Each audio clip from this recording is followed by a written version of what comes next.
Es importante recordar para esta reflexión puntualmente, para este encuentro de hoy, este episodio número 30, ya son 30 semanas de esta serie de los miércoles a la luz de su palabra, para la gloria de Dios. Es importante recordar que la fe es una decisión. Lo mismo se dice del amor. El amor no es una fuerza externa que me mueve y me hace, y así no quiera, pues enamorarme del que no debía o de quien debía. No, el amor es una decisión porque es libre, e igualmente la fe y el seguir a Dios es una decisión.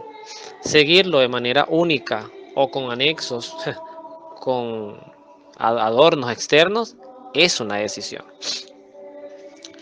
El libro de Josué, que vamos a unir hoy con el Evangelio de San Juan, ustedes quizás les pueda llamar poderosamente la atención ese salto cuántico importante de prácticamente 14 capítulos de nuestro encuentro anterior a este. Pero es que el libro de Josué, bueno, por supuesto, ¿no? de la gran ignorancia de quien les habla, es un libro que se centra mucho en conquistas, en distribución de tribus, en leyes propias para una sociedad, un pueblo que se estaba asentando en una nueva tierra, que de hecho esa tierra ya estaba habitada, entonces había que cohabitar con otras comunidades que en algunos casos pues se dejaban conquistar y en otros casos pues hacían resistencia.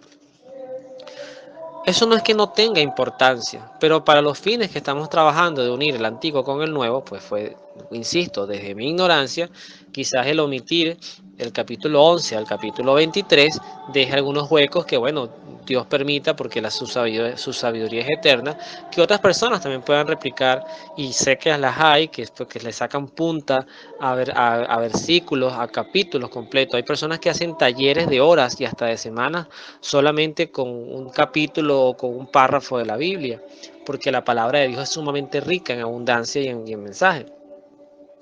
Pero este capítulo que vamos a ver hoy, de hecho, es el último, el capítulo de Josué. Es decir, que ya vamos a terminar el libro de Josué, el cual pudiéramos decir que lo vimos en un breve pasaje, en dos breves momentos, y lo unimos pues a la palabra de Dios. Y este capítulo 24 tiene que ver un poco, de hecho su título es Se renueva la alianza en Siquem. Eh, esta renovación de la alianza lo que tiene que ver en cierta forma, recordemos que Josué lo que hace es recibir de Moisés una herencia profética, pastoral, si entendemos pastoral como la figura del pastor, o sea, tú guiarás a este pueblo, yo lo guié hasta aquí, ahora te toca a ti continuar. Entonces, es como literalmente lo que se espera de cualquier político, de cualquier persona que, por ejemplo, defienda los que creen en los principios democráticos. Bueno, si este país es democrático y tiene su separación de poderes, uno espera que el que llega al poder respete eso y el que lo reciba, primero, después que lo entregues, porque si no ya no sería democracia, y luego se lo entregues a otra persona que también custodie esos principios democráticos. Su gestión puede ser más eficiente, menos eficiente, dedicada uno más a la salud, otro más a la educación, pero siempre dentro del marco de protección de las leyes y de la separación de poderes. Un ejemplo de eso no perfecto, un ejemplo de eso, repito, no perfecto, pero que es muy visible, es, por ejemplo, lo que pasa en los Estados Unidos. ¿Okay? Estados Unidos, mal que bien, no solamente es que tiene esta separación de poderes estadales, sino que también están los gobiernos federales, o sea, que también tienen mucha fuerza y diríamos en su momento hasta más fuerza que lo que puede representar la figura de un presidente para el propio país. Hay otros países como el nuestro, en mi caso Venezuela, que bueno, tienen una tradición extremadamente presidencialista y en estos últimos 20 años centralista, es decir, el poder se centra en el partido o en la persona que ejerce el poder. Bien, hecho ese marco, ese paréntesis, Josué pues ve llegar su final, como es importante que todos tengamos claro que no somos eternos y que por eso es que digo que el buen líder o el que lidera desde su hogar hasta su trabajo, hasta un grupo social, tiene que siempre tener mente de delegación, o sea que mira, la obra no puede morir conmigo. Es el principio principal, valga la redundancia, de un fundador. Yo fundo algo para que continúe en el tiempo posterior a mí. Si no, todas estas congregaciones tan hermosas, todos estos carismas que tiene nuestra iglesia, pues hubiesen muerto con sus propios fundadores. Entendiendo esto, vamos a detenernos puntualmente en qué fue esta renovación de la alianza, en qué consistió. Y sobre todo en lo que Josué pregunta y en lo que el pueblo responde y luego lo que Josué advierte si eso no se llega a cumplir. Dice entonces, el versículo 14 comienza así: tengan temor a Yahvé y sean cumplidores y fieles en servicio. Dejen a un lado esos dioses que sus padres adoraron en Mesopotamia y en Egipto y sirvan solo a Yahvé. Que no quieran servir, que si no quieren servir a Yahvé, digan hoy mismo a quienes servirán. Si a los dioses de sus padres, que sus padres sirvieron en Mesopotamia, o a los dioses de los amorreos que ocupaban el país que ahora viven ustedes. Por mi parte, yo y los míos serviremos a Yahvé. Ahí no termina la lectura que estamos reflexionando, pero sí es importante hacer un paréntesis. Primero, es el reconocimiento que no siempre los dioses, los cultos que en un hogar traemos, que pueden estar cargados de supersticiones, de ritos, o sea, es el hijo, en este caso vamos a pensar en Josué, que le predica al hijo y se madura en tu fe. Así tu papá haya adorado X cosa, o haya sido un supersticioso, o ha sido una persona que tenía, pues, cuanto Dios se le atravesara, o se quedó anclado en una fe popular, centrada en imágenes y centrada en promesas a imágenes, yo necesito que tú evoluciones. Entonces es renunciar a eso. Y luego Josué deja claro, y si no lo van a hacer, pues también díganlo. O sea, esa sinceridad es importante. Mira, no lo quiero hacer, no me da la gana de creer en ese Dios, y eso también es valorado. Por eso, en la Biblia, si no me equivoco, en el Apocalipsis, hay un texto que dice, o eres frío o eres caliente, porque a los tibios los vomito. O sea, usted es o no es, pero lo que no puede ser es sí y no, porque en los temas de fe es como la fidelidad. O sea, o se es fiel o no se es fiel. Y yo hace tiempo, en unos audios anteriores, yo les ponía el ejemplo de la esposa que le preguntaba al esposo, o piénsenlo al revés, que tenían ya 60 años de casado, vamos a llevarlo al extremo, y ya con 90 años y el esposo agonizando en la cama, y la esposa le dice, yo quiero saber porque tengo esa inquietud de toda mi vida, desde que estamos juntos, si tú alguna vez me fuiste infiel, y él le dice, yo te fui fiel un 98.5%.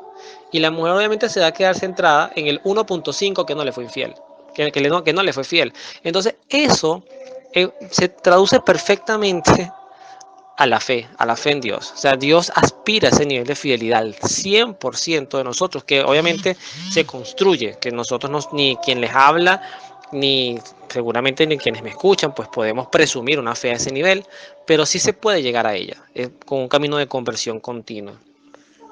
Lo que sí deja claro Josué, bueno, si ustedes no lo van a hacer, yo sí dejo claro ante este pueblo que yo sí, y los míos también. Habla como un líder, como un cabeza de familia, un cabeza de hogar. Luego dice el texto que el pueblo respondió, no quiera Dios que abandonemos a Yahvé para servir a otros dioses, y un signo de exclamación lo dice. Pues Él nos hizo subir a nosotros y a nuestros padres de Egipto, de la casa de esclavitud, e hizo estos grandes milagros que hemos visto. Él nos protegió durante todo el camino y en todos los países por donde pasamos. Desalojó ante nosotros a todas las naciones y en especial a los amorreos que vivían en este país. Por eso, nosotros también serviremos a Yahvé, Él es nuestro Dios. Josué contestó al pueblo, ¿serán ustedes capaces de servir a Yahvé? Pues Él es un Dios santo, es un Dios celoso, que no soportará maldades ni faltas. Si ustedes abandonan a Yahvé y sirven a otros dioses, se volverá contra ustedes, y por mucho bien que le hayan hecho, los castigará y los arruinará. Replicó el pueblo, no será así como tú dices, serviremos a Yahvé. Dijo Josué, ustedes mismos son testigos de que han escogido a Yahvé para servirlo. Ellos respondieron, somos testigos. Palabra de Dios, te alabamos, Señor.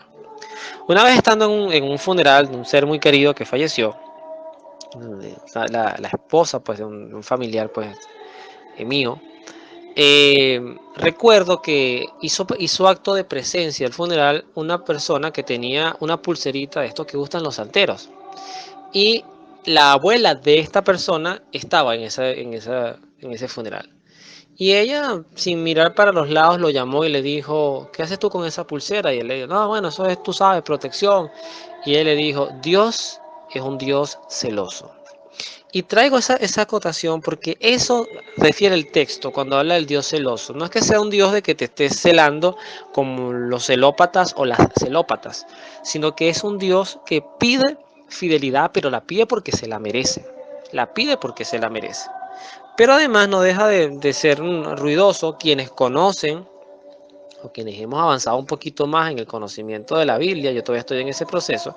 Ya cuando entramos a los libros posteriores, especialmente el libro de los jueces, pues vemos que todas estas promesas de este pueblo se quedó en eso, en promesas, en palabrerías, porque al final sí cayeron, al final sí decidieron seguir sus propias creencias, sus propios caminos, y se apartaron de Dios y se entregaron a lo que, bueno, después muchos profetas hablarían en términos muy duros de la prostitución en muchos sentidos, no solamente carnal, sino prostitución espiritual, sacrificios de paganos, en abandono. Entonces, el libro de los jueces generalmente es como esos ciclos en donde hay picos y caídas. O sea, generalmente el pueblo de Israel, cuando estaba muy mal, invocaba a Dios, Dios se aparecía, les enviaba un juez, el juez los ayudaba, los acompañaba, los levantaba, y cuando ya estaban bien, volvían a abandonar a Dios, y entonces volvían otra vez en crisis y nuevamente pedían clamor a Dios, y Dios les enviaba a otro juez. Y ese es el ciclo del libro de los jueces. Entre esos aparece, por ejemplo, la figura de Sansón, que es muy conocida en su historia, pero hubo muchos otros jueces. Samuel fue el último de los jueces del Antiguo Testamento. Ya llegaremos a su libro en su oportunidad. Pero me quedo con la determinación, me quedo con la pregunta de Josué es clave, o sea, están claros de que sí, están claros de que están diciendo que sí. Es lo mismo, por ejemplo, que pasa cuando llevamos a bautizar a nuestros hijos, como los papás principalmente y luego los padrinos, hacemos la promesa de que ese niño vamos a velar porque se forme en la fe cristiana. Y posteriormente, cuando los jóvenes se confirman, lamentablemente a veces mucho más como borregos o como requisitos que como vivencia propia, pero bueno, es parte de las duras situaciones que vivimos hoy. Eso nos interpela, pero la confirmación, recuerdo un sacerdote, el padre Jorge Chu Agustino, que él les decía, ustedes son soldados de Cristo, y ustedes si están allí es porque tienen el libre compromiso de decirle a Cristo que ahora en edad madura, consciente, ustedes sí van a reafirmar los votos bautismales, porque ellos, por eso se llama confirmación. Yo confirmo, reafirmo que sí soy cristiano y recibo nada más y nada menos que los dones del Espíritu Santo. Pues el Espíritu Santo siempre lo vamos a recibir desde el bautismo, pero sus dones para dar frutos viene precisamente en la confirmación. En esta línea, no menos importante, es que viene el enlace y la unión con el Evangelio de San Juan de hoy. Una lectura, si me permiten la sugerencia, un capítulo 6 que yo invito a leer completo, con calma. Pueden hacerlo en una tarde, tampoco es muchísimo. Sí tiene 71 versículos, pero se dejan leer con mucha facilidad. Y es un momento que podemos dividir en dos partes. El momento de la multiplicación de los panes, muy conocido, y posteriormente el momento donde la gente empieza a abandonar a Jesús cuando Él revela o se revela como el pan vivo bajado del cielo, lo cual hasta ese momento se podía entender como una metáfora, pero cuando Él dice, el que no come mi carne y bebe mi sangre no tendrá vida eterna, o sea, no será parte en mí, ahí también se podía entender como una metáfora, pero es que lo vuelve a decir y lo vuelve a decir, y algunas traducciones, yo escuchaba unas prédicas al respecto, en el griego creo que era la traducción literal de Cristo, más que comer era masticar, que el que no mastica mi carne, o sea, era literalmente una alusión a la comida. O sea, era una alusión al alimento que luego entenderemos de mucha mejor manera en la última cena cuando Jesucristo instituye el sacramento de la Eucaristía, que no es simbólico. La Eucaristía es presencia real del cuerpo y la sangre, el alma y la divinidad de nuestro Señor Jesucristo. Cuando llega el momento justamente donde todos escuchan esto, o sea, cuando Jesucristo dice, mi carne es verdadera comida y mi sangre es verdadera bebida, el que no come mi carne y bebe mi sangre permanece, el que come mi carne y bebe mi sangre permanece en mí, yo en él. Cuando él dice esto, empieza la lectura. En el versículo 59 de este capítulo 6 se titula ¿Quieren marcharse también ustedes? Fíjense que tiene mucho que ver, por eso el enlace con la pregunta de Josué.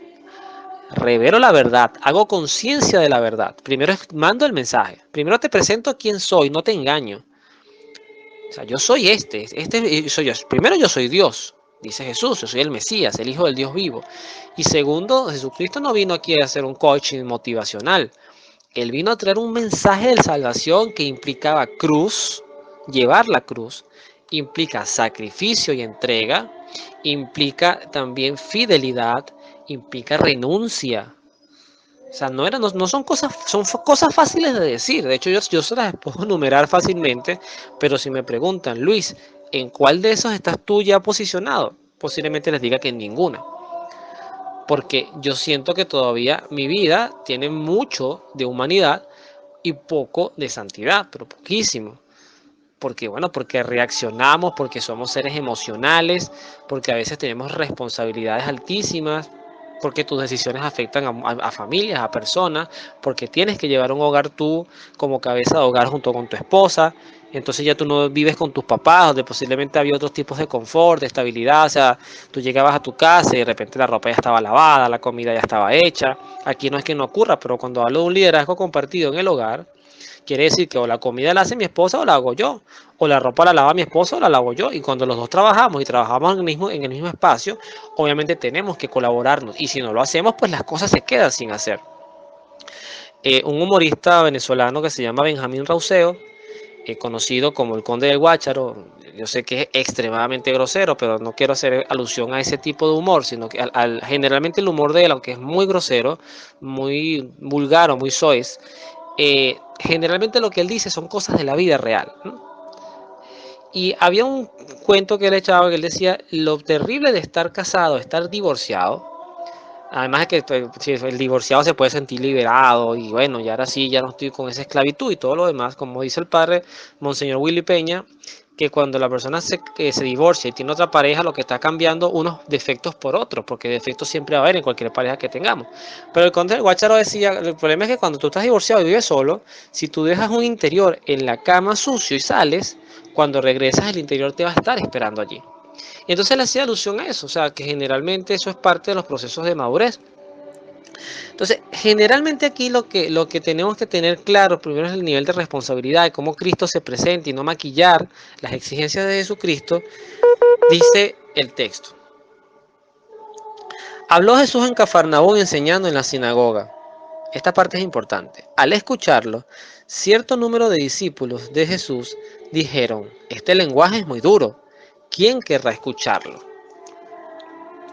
Jesús se dio cuenta de que sus discípulos criticaban su discurso y les dijo, ¿les desconcierta lo que he dicho? ¿Qué será entonces cuando venga el Hijo del Hombre, cuando vean al Hijo del Hombre subir al lugar donde estaba antes? Cada palabra, yo siempre insisto que cada palabra en la palabra de Dios tiene poder. Porque ¿qué significa esto del lugar donde estaba antes? Reafirmo otra enseñanza de Jesús cuando Jesús decía que antes de que Abraham fuese, ya él existía.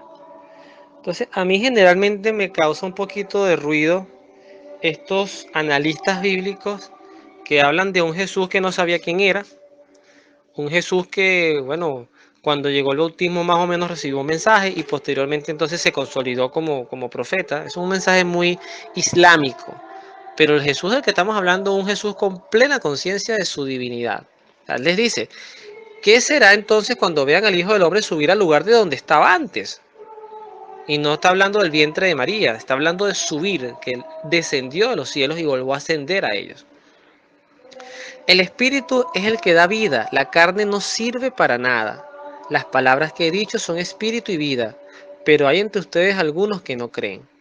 Porque Jesús sabía desde el principio quiénes eran los que no creían y quiénes los iban a entregar. Y agregó, como he dicho antes, nadie puede venir a mí si no se lo concede el Padre.